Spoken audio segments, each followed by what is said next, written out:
Okay, welcome everybody to the main event.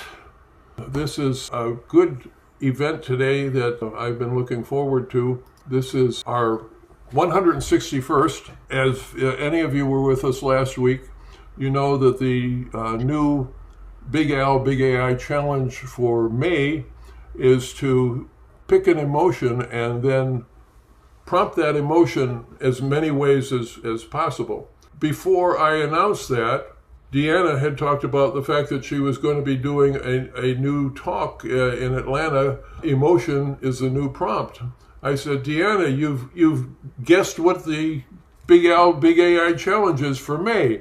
We decided that we were going to do this. We were going to have May do the announcement of that, and then Deanna's going to come on and she's going to give us the talk that she's going to be giving in Atlanta. Delighted to have you with us, as always.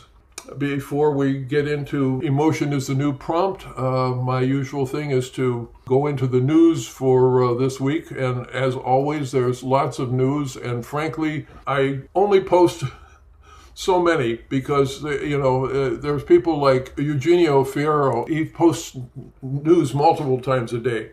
And I actually have some of his stuff here. I'm going to go through what I have quickly so that you can go to the comment section of today's event and take a look at these. Adobe Firefly is now able to do a brand identity starting from a logo with Argo Adobe Firefly.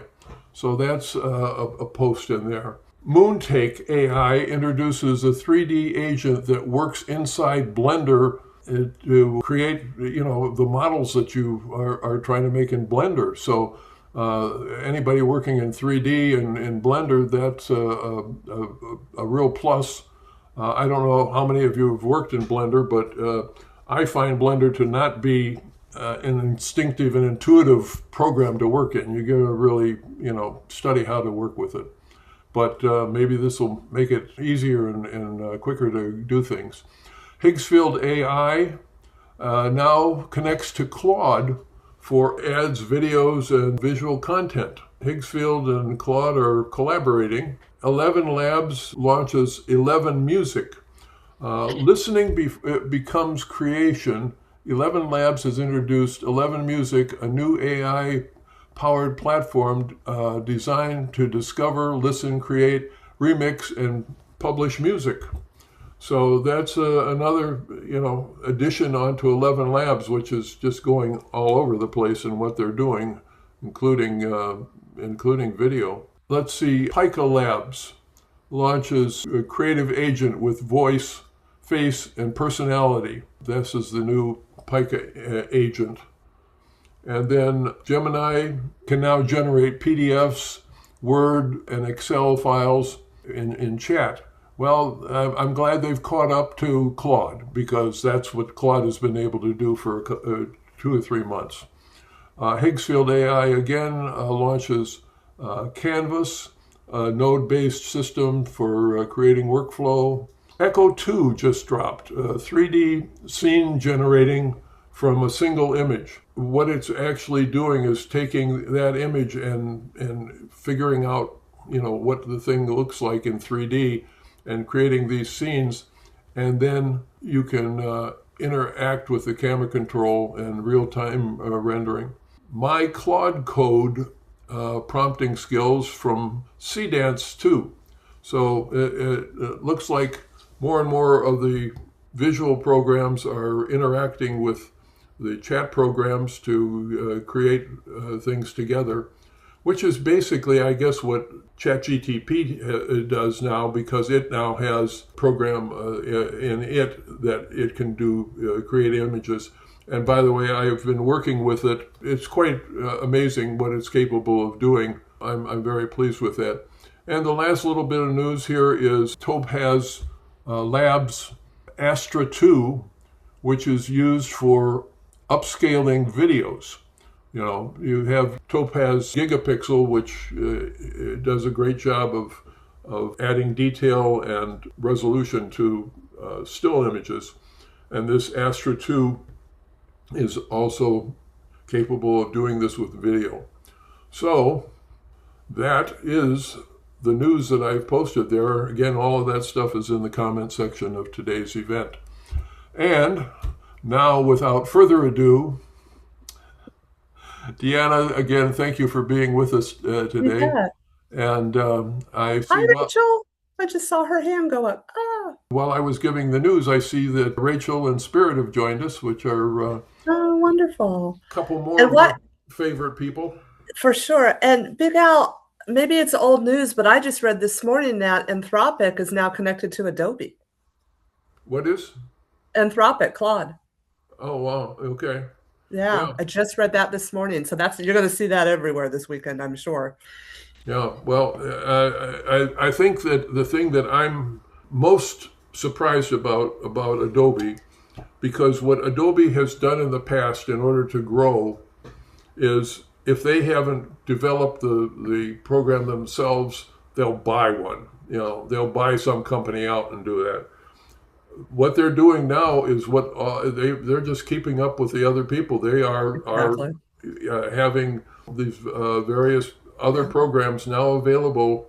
Nano Banana, you can render pictures in Nano Banana. And then there's Firefly capabilities within it, and Right. now adding Claude so that you can converse with it.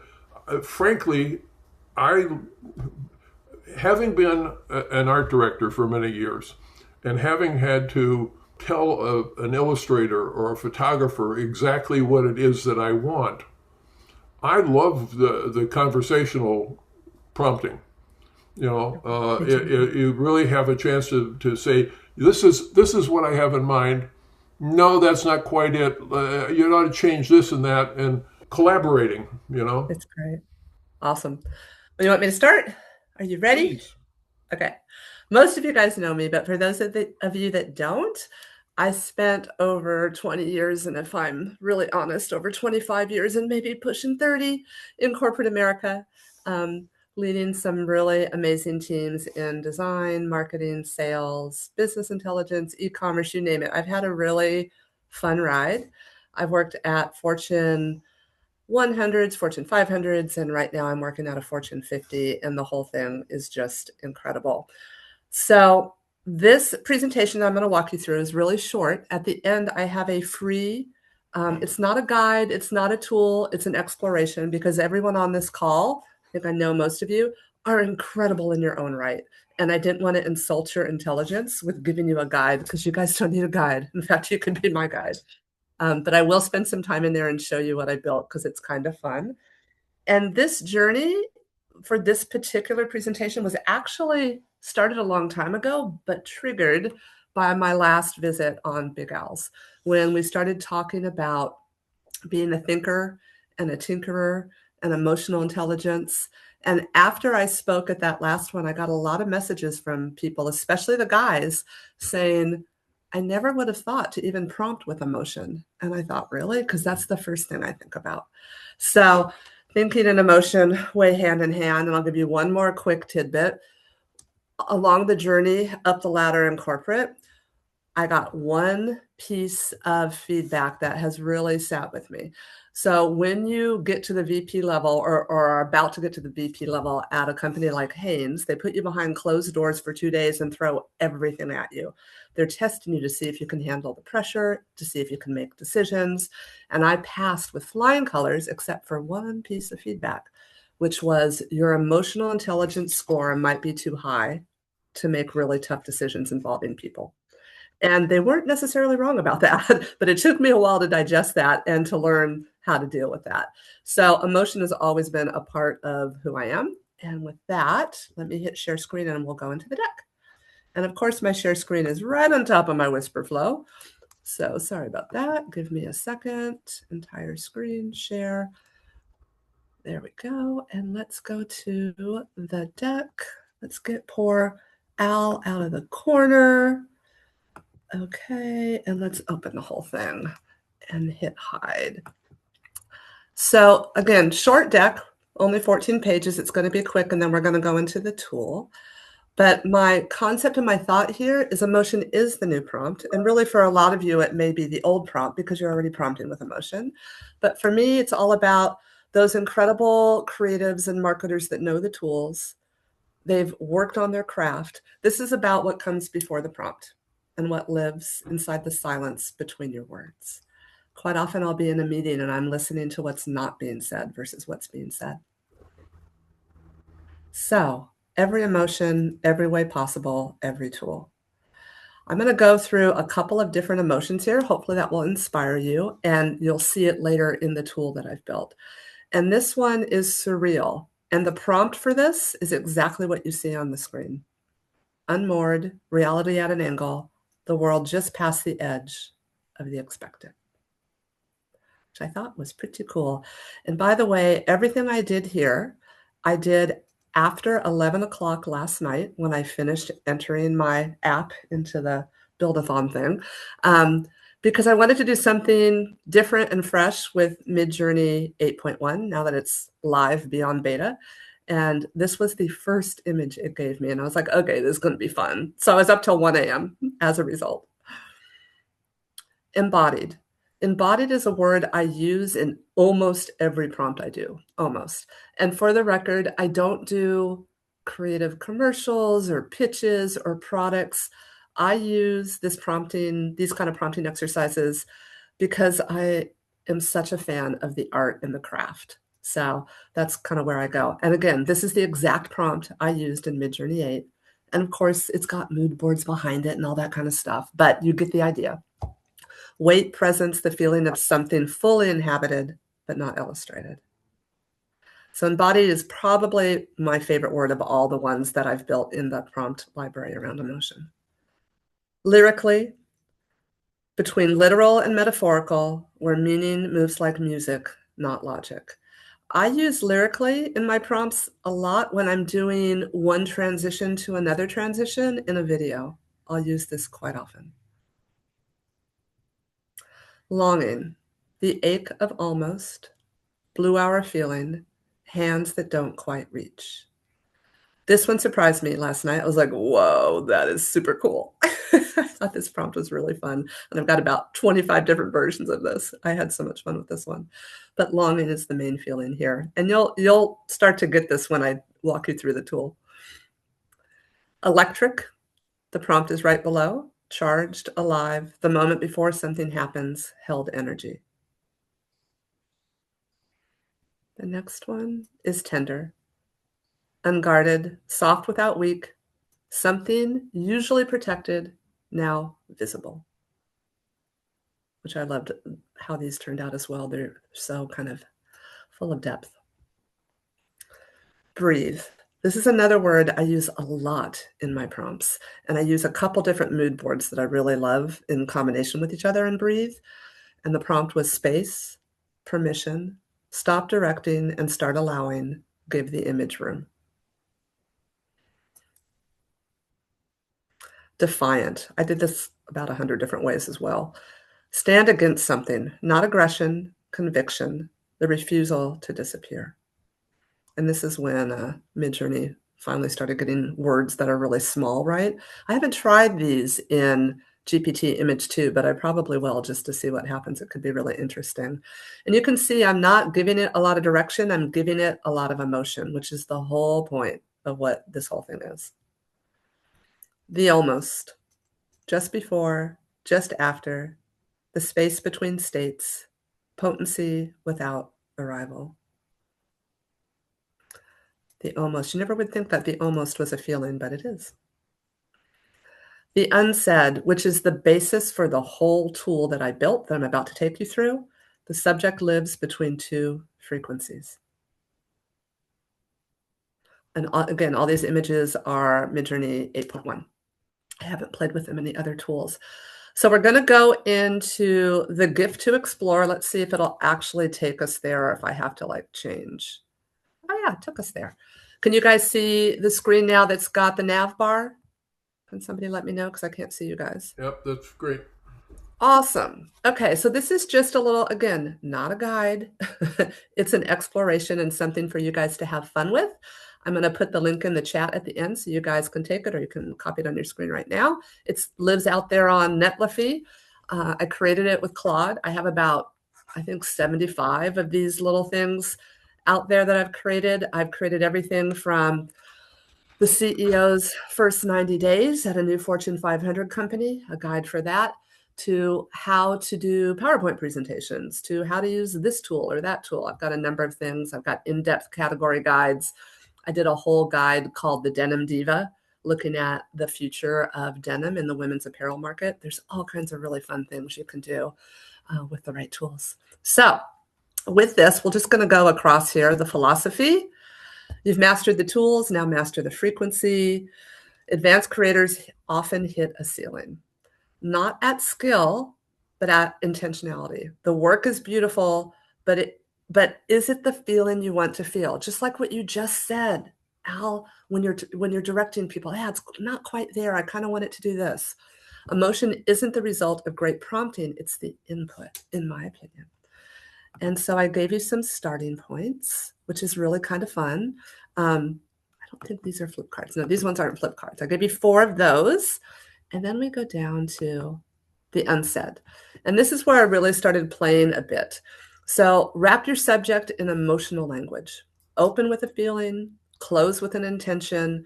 The subject lives between the 2 frequencies, just like what I showed you, right? Living between the 2 frequencies. What you leave unsaid is the invitation that AI accepts. And boy, does it, especially when you mix it with your great experience and your great mood boards and your great SREFs and your great references, all of those things. So I gave you just a couple of examples of things to do it. So here in this case, I put surreal first, then I put my subject, then I put embodied, right? And I gave you just some prompts to try to copy, but I went a little further, of course. It wasn't quite enough. When I got this done, I'm like, it's missing something. Like it's not in depth enough. And when I started at Coca-Cola, one of the things that a lot of the creatives told me that it hadn't touched AI yet was they didn't like it because it didn't have any soul. It didn't have any depth. It felt really flat. They don't say that anymore. But they did when I first got there. And I thought, when I built this thing, I'm like, this doesn't have the depth yet that I need. So I prompted it to go out and look at some Japanese folklore and history and how this would apply to that. And boom, it gave me like, okay, this is what I'm talking about, right? There's a Japanese word called ma, which means the space between the words, right? It's not emptiness, it's potential. And I was like, oh, chill bumps. This is what I was looking for. This is exactly what I was looking for. And this talks about some of these. I am not an expert at all on Japanese culture, so I sent this tool or this guide or this exploration to a friend of mine that has been in Japan. I went to MBA school with him, Timothy Connor, and he posts a lot about Japanese culture and Japanese retail, which is what he does, and asked him to take a look at this. And he's like, yep, dead on. So, and he's been living there for over 20 years. So I feel like I have a little tiny bit of validation. I probably should send it to some other people that were actually raised in Japan to see if it really hits there. But I think it's a really interesting way of looking at prompting. The Japanese call it ma, the space between. I call it the unsaid. You've been practicing ancient wisdom all along. I'm like, thank you for the validation, Claude. Okay, let's keep going. So then I went into the emotional palette. I think there's hundreds of colors out there. The ones that are here are probably a little too candy. If I had to redo this guide, I'd probably go a little more in depth on color, but it's still, it gets you thinking about it, right? Your emotional vocabulary is your creative instrument. It's not moods, it's frequencies. Each one produces a different kind of image, a different kind of quality of light, a different relationship between the viewer and the work. And then what I did is I had it expand on what some of these colors mean in the ancient lens. So it goes into what that's all about and what it stands for. So the actual color, don't pay attention to the actual color, pay attention maybe to the meaning, because these little color numbers aren't quite there, but they're close. Anyway, you get the idea. It gives you the history behind that. So that's kind of fun. And then how the feeling gets built. This is also something I think that a lot of people don't think about. It's about tension. And tension isn't necessarily a bad thing, right? Emotion is creative work. It's not accidental. It's constructed. Three mechanics drive the most resonant work: tension between opposites, deliberate architecture, and this stack. And so I gave you some of those hold two feelings at once ideas. I gave you some architecture behind each of those, and I gave you the stack on how I put those images together that we just walked through. And then here, it's less about direction and more about invitation, bringing your audience into your story, right? I also have a couple of guides out there. I did one for Ursula for her Vienna master's students. I did a guide called Telling It Well or Tell It Well, just storytelling guide. This is the visual side of the storytelling guide. And all those things that we just went through, not all of them, but a lot of them, the almost, the electric stillness. I gave you some examples of fun prompts or fun starters just to play with and put your own spin and your own mix on, or maybe it'll take you into a whole different emotional journey. Quiet Awe, Transform Lyrically, they all have some prompts behind the cards that you can go check out. And then of course, with every one of these things I build, I always put a prompt builder in here because I'm working with a lot of corporate execs that are like, teach me how to prompt, when there's lots of different ways to learn how to prompt. So almost every one of these, I put some type of prompt builder in just so they can experiment and play. In this case, I did it a little bit different. I did an opening frequency for you to select. You could build your own, whatever frequency you want, a subject matter, and a closing intention. And then you can build your own prompt, you can copy it, you can shift the frequency, have it randomize it, have some fun with it. And then I've got this whole build your own emotional vocabulary. So those slides I took you through, here they are. These are the slides I took you through. And it's funny because after I put my app in for that contest in school in Women Build AI, it was 11 o'clock at night. And I'm sitting there looking at a blank page, trying to figure out, what do I want to do with this presentation? Like what point do I want to get across? And I'm like, okay, let me open this little guide that I built, this little like fun exploration, and let's see if anything strikes me. And I landed on this page and went, boom, there's the presentation. This is what I can build. This is what I can play with.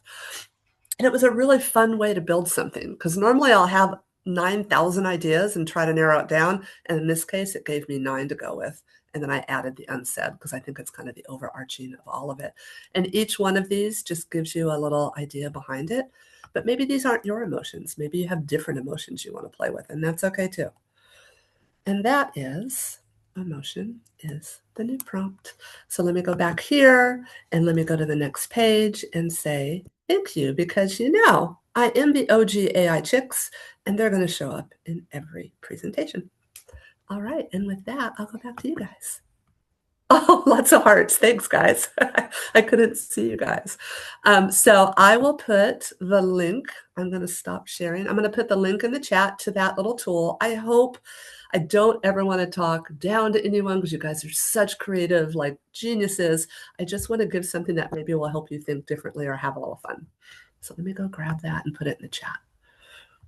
That's terrific. I hope you enjoyed it. Absolutely excellent, and definitely expanding on how to approach the challenge for this month. Awesome. It gives a much further explanation of more things that how you can approach emotion than just using the word of an emotion, like anger in a prompt. It really is you feeling something in what you want to do, and then finding the right way to communicate that feeling to other people.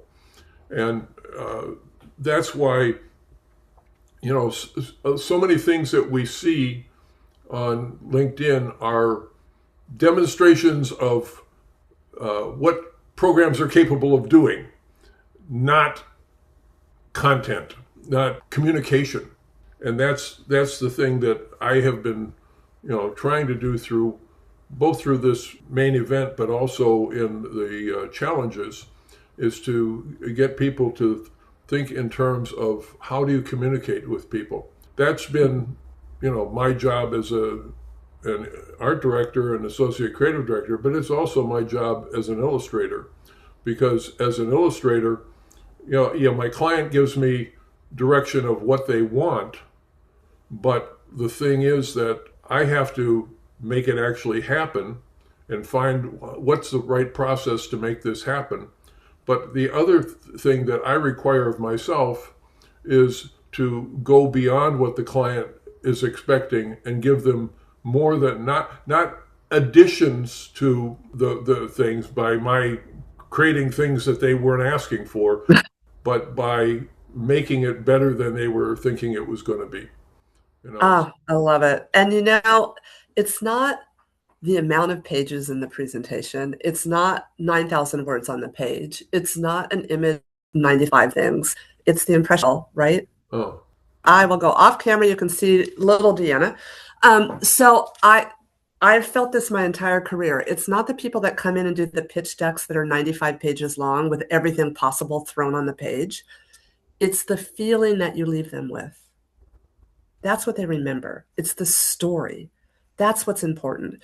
And so much of what I see on LinkedIn, it's exhausting. It's so much. Like, how do you let it breathe? That's really what I wanted to get across today with those emotions. And maybe that's not your thing, and that's okay too. What emotions are? What do you stand for in your brand? That's what this is designed to do. You could create your own emotion is the new prompt with your emotions, right? that's great. Talking about branding, I mean, my calling myself Big Al is something that is not only a matter of having people recognize who I am, but it's also a matter of I'm 6'6", and I'm over. I'm now 300 pounds, but I used to be even heavier than that. I'm imposing, and by saying Big Al, all of a sudden, people, it's more relaxed conversation. It's fun. I never get tired of how little kids love calling me Big Al. It's also a matter of I'm approachable, and that's adding something emotional to the brand. People know who Big Al is. They probably know Big Al more than they know Gruswitz, but the industry knows who Big Al is. And you know what? To your point, Big Al, which I love calling you that. Right now, too, with everything that's going on with AI, there's such a need for emotional connection. And by you adding big to Big Al gives you that connection. There's such a desire. I see it all the time when I get a bunch of women or a bunch of executives into a room and start to teach them something and they start to laugh. They're craving that kind of stuff because we're moving so fast. So I think it's really cool. I'm going to open up the floor for people to ask any questions or make any comments. So please, people, please speak up.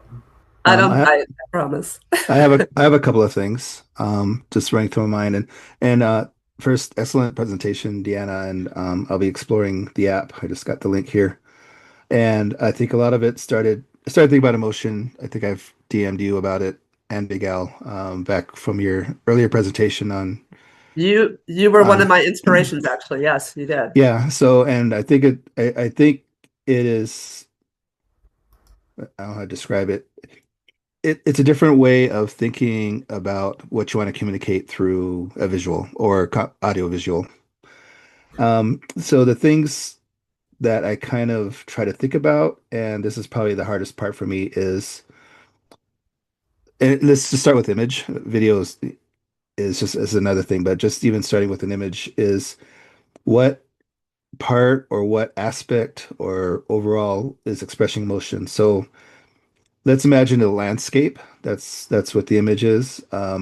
Expressing emotion through something like a landscape. There's no characters or other types of uh, or animals or anything like that that's in there versus the character within an image, could be a landscape or whatever, that is shown to be feeling an emotion. And it could be both too. So that's kind of one area I try to think through.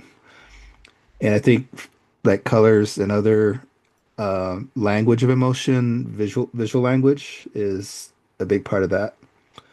And then when it comes to characters, and particularly human characters, I think initially, I think what we were learning is to show emotion, to prompt with the physical characteristics. For example, showing a character is happy by describing the facial features, like the corners of the mouth's upturned, the pupils are dilated, pores are opened up.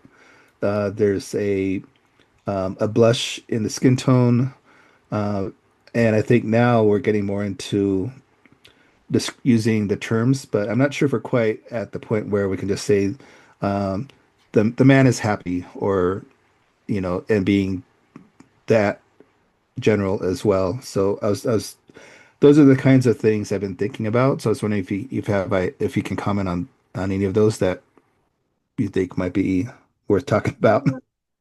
So I'll tell you a little secret. I carry a little book with me, a little notebook everywhere I go, because throughout the day I hear really interesting phrases. And this morning I heard the phrase, walk along the path of peace.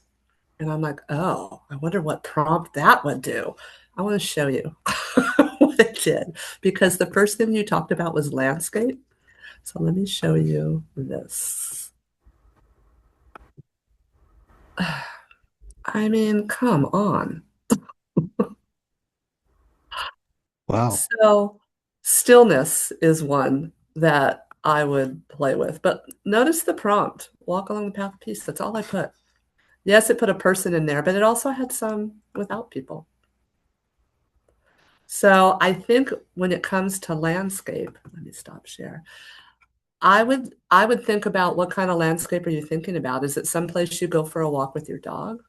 Is it a beach scene where the sun is setting? I would think about the feeling you have in that landscape, and I'd start with that sentence. Just start experimenting there. That's my first thought. I absolutely adore Chad's AI tag challenges because they take you to a whole new level. He did one recently. Oh, Chad, what was it with the animals? It's the first time I hadn't prompted people in a while. And when I did that set of prompts, it was really late one night and I just wanted a creative outlet. I think it was something flamboyance. No, it was tropical. Oh, help me, Chad. What was the tropical one? It was so cool.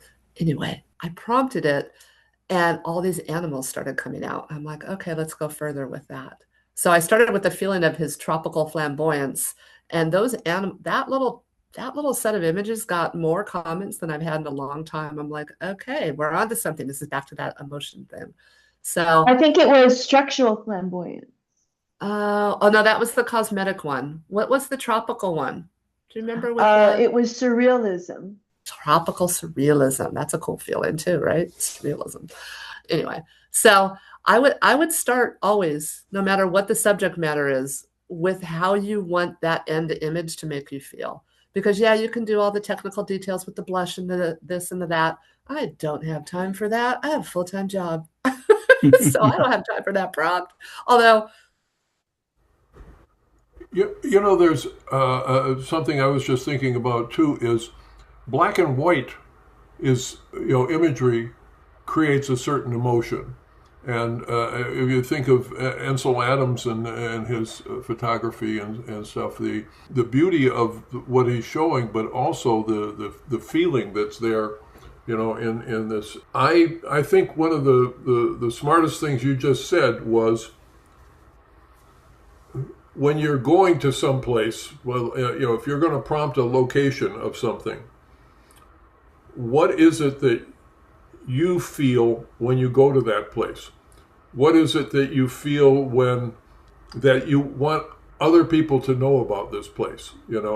I mean, I did serenity as my example in my presentation of this challenge, and one of the things was just laying still on a beach, but it wasn't just on a beach, and laying there. It was the warmth of the sun and the I love it. waves in the back and everything, and it really gave you that feeling of serenity. The waves were fairly calm; they weren't big, crashing waves, but it was a sense of serenity. You could start with serenity and stillness, comma, embodied, and see what happens. or without the embodied, or without any of your mood boards first, and then start adding your mood boards and mixing your mood boards, and you'll be surprised what happens. And the other sample of serenity, that stillness that I wanted to do, because I wanted to say you can't, you can do this with other things than just people. One of my favorite ones is the pig sleeping in a mud puddle. He is truly serene, in that thing. Teresa, I love it. Teresa, I prefer when pigs fly. I prefer the whole when pigs fly thing. Teresa? You must have listened to Pink Floyd, Deanna. Probably. Regarding landscape and emotion, the contrast, for example, talking about stillness, you think of the countryside or something, but with especially black and white, I think photography, you can capture stop motion image, in New York City on the metro, and that is a still frame, and you can feel very lonely in big cities sometimes. I lived in London for a year. It was so strange on the tube, and you can have Find the that gap. moment of stillness even in a busy situation. So I think that, like an urban landscape can, if you pull out and you're looking at it as a whole, can have the same impact, for example, as a shot, of like Ansel Adams type stuff of, nature. And that's, you can, and also that feeling of forlorn. I like to photograph that, whether it's an old barn or a decrepit alleyway or a worn stone on a banister in like epic city like Paris. All of those things, so thank you so much. I'm going to think about it more. It's not something I think about unless I have a camera in my hand. Wow. Because I know, because I notice it. Now we have to create it. Yeah. I love that thought and that lens, no pun intended, because you're making me think that maybe this emotion is the new prompt needs a whole new section on photography and a whole new section on where to start. So you guys are really let's talk about that. helping me think. Yeah, this is really cool. Really Let's cool idea. collab. Thank you. Yeah, let's do it, Teresa. That'd be fun. Okay. Teresa, the thing that struck me when you talked about the old falling apart barn, the emotions that you have looking at something like that, of you see time, you think about what all the stories are that must have happened around this barn, and you can't help but relate to it, because it's not just a piece of junk about to fall over. It's had its life, and your imagination takes you to that life and makes you build a story around, in your own mind about what that barn must have experienced. I agree, and it's part of my unfinished time capsule that you requested. So when you're looking at things like that, I always think of history and people that have lived there. The chip paint sometimes reveals layers of colors that were there before, or locks that nobody has the key to anymore, or the lock is open and rusty. All those kind of things informed a lot of my early photography. So yes, I'm very inspired. Thank you. I loved the paint layers idea. And two, when you're teaching this stuff or when you're working with clients, I don't normally just dive in. Yesterday, when I took a small group at Coca-Cola through an exercise, I didn't want them coming into the room with the energy of the meeting they just got out of, because who knows what that meeting caused, right? So I have these little cards, which I'll get up and show in a second, these little tiny 2x2 cards that you flip open, and it gives you a beautiful quote from someone. And it's amazing how the entire energy in the room changes, and then we start. So just a little tip. Emotion is everywhere. talking about the paint layers, one of the things that I remember doing when we were living in an apartment building for a long time and we wanted to change the wallpaper, we scraped off layer after layer after layer of wallpaper and looked at Yeah. the different patterns and the different they told you what the dates were of what these things were just because a certain kind of wallpaper was popular at a particular time. It was like it was a time capsule, you know. Yeah. It was showing all these. And I remember there was at least 4 or 5 different layers in the Cool. bedroom that we were taking on. Some of that stuff is antique treasures now too. Probably should have saved some of that. I don't know if you can see. You probably can't see this. It's a little tiny card that says Carpe Diem, and then you flip it open, and this one says Grab Life by the Handlebars. Stuff like that. And I have boxes, just boxes of these things that I bring to meetings to start this kind of stuff. It's just really a fun way to break the ice and get everyone focused on the task at hand versus whatever is going on in their life, in their head, in their business, all the things. What that also does is it relaxes people into the meeting.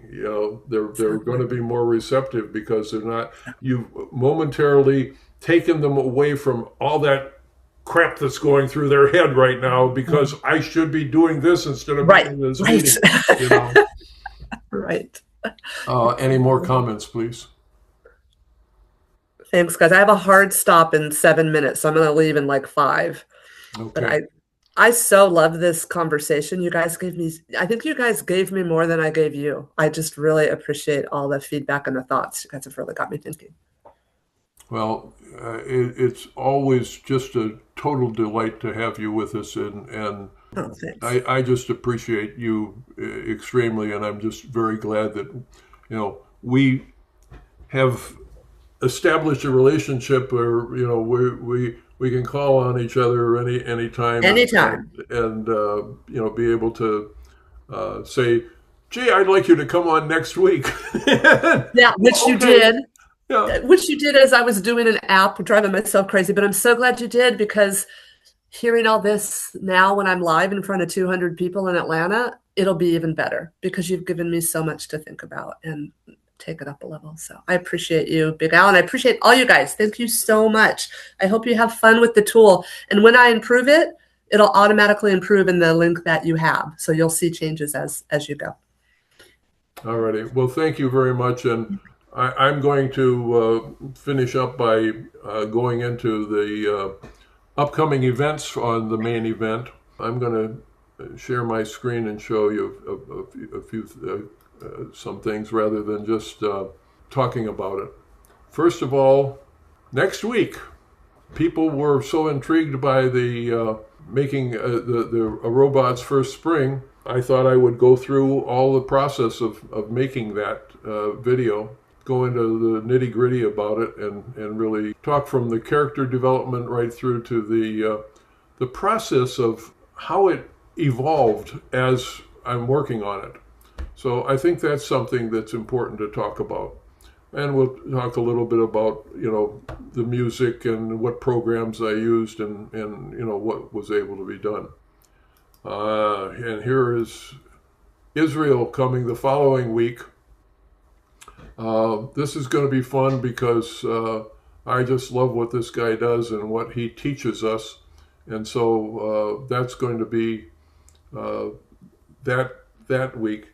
Now, I have to jump a little bit because I don't have anything for the following week, or 2, I guess, 2 weeks, because May's got 5 Fridays in it. So this is the last Friday of the month when we're going to look at the responses for the Big AI Challenge about prompting emotions. And this is a request from Eric David last week. I thought, well, let's do this in a way that makes it more interesting than just Big Al talking. 2 of my favorite music makers, Laurie Mazer and Harriet Moser, I just love the fact that I can say that I've got Mazer and Moser joining me. I also like the fact that I can say it's Laurie and Harriet instead of Ozzie and Harriet, if any of you old enough to know what Ozzie and Harriet TV show was. But anyway, when they're available is June 12th. You'll get perspective from the three of us about what we do in order to get the kind of music that we're getting. Laurie is also going to go into some of the features in Suno. So that's going to be something that should be a really fun show, and I'll make sure that Eric knows about this, because he's going to certainly want to be there for it. People, if you have any comments or any thought, Mark, I will talk to you off messages about you joining us one of these open dates. Anybody who has any ideas about subjects that we could be, or people that we should be interviewing, please send me a message and let me know, and we will do whatever we can to get that to happen. Thank you, everybody, for being here. I really always appreciate all of you, and I'm really happy with what we were able to have today with Deanna. Great friend and great talented educator. Without any further ado, I'm going to say thank you once again, and we're going to stop the recording.